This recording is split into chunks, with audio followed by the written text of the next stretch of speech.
कि डॉलर ऊपर जा रहा है, रुपया नीचे जा रहा है। और पहले जब ये बीजेपी नहीं आई थी तो 60 रुपए में $1 आ जाता था और आज 90 रुपए में $1 आ रहा है। महंगाई बढ़ाई है। आप बताइए, हमारे आपके घर परिवार में अगर शादी हो किसी गरीब परिवार के में, तो पहले एक चीज सोने की लेकर के अपनी बेटी को विदा कर देते थे। घर परिवार में हमारी माताएं बहनें सोना खरीद लेती थी, थोड़ा बहुत छोटा सा। बताओ आज सोना कहां पहुंचा दिया, कितना महंगा कर दिया। 1 लाख पार हो गया। ये जितनी हमारी माताएं बहनें बैठी हैं, किसी के पास सोने का सामान नहीं होगा। ये सोना क्यों महंगा हो रहा है? ये सोना इसलिए महंगा हो रहा है क्योंकि बीजेपी के लोग सब पैसा इकट्ठा बंडल में कर रहे हैं। बंडल तो समझते होंगे, बंडलों में इकट्ठा कर रहे हैं।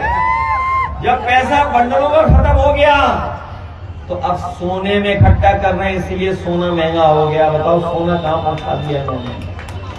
महंगाई है कि नहीं है आपके? तब तेजस्वी जी ने कहा है कि हम अपने नौजवानों का भविष्य सुधारने के लिए हर गरीब परिवार के नौजवान को नौकरी और रोजगार से जोड़ने का काम करेंगे। बताओ वो नौकरी देना चाहते हैं? ये बीजेपी वाले कह रहे नौकरी कहां से आएगी? हम बीजेपी वालों को याद दिलाना चाहते हैं, आपने भी जनता का पैसा लेकर के उद्योगपतियों को दे दिया और इतना पैसा उद्योगपतियों को दे दिया कि वो बढ़ते चले जा रहे हैं, ऊंचे होते चले जा रहे हैं। और वो पैसा कहां से लाए पता है आपको? बैंकों से लाए, जो आपने जमा किया था, जो आपने जनधन अकाउंट में जमा किया, जो आपने अपनी मेहनत करके जमा किया। उन बैंकों का पैसा किन्हें दे रहे हैं? उद्योगपतियों को। और उद्योगपति बड़े होते चले जा रहे हैं।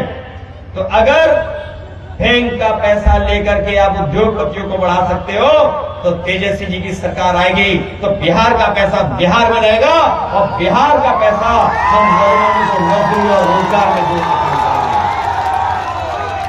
और ये नौकरी इसलिए बोल रहे हैं बीजेपी वाले क्योंकि बीजेपी के एजेंडे में नौकरी कभी थी नहीं। कभी एजेंडे में नौकरी थी उनके? और अगर एजेंडे में नौकरी होती, रोजगार होता तो कारखाने खुलवाते, उद्योग लगवाते।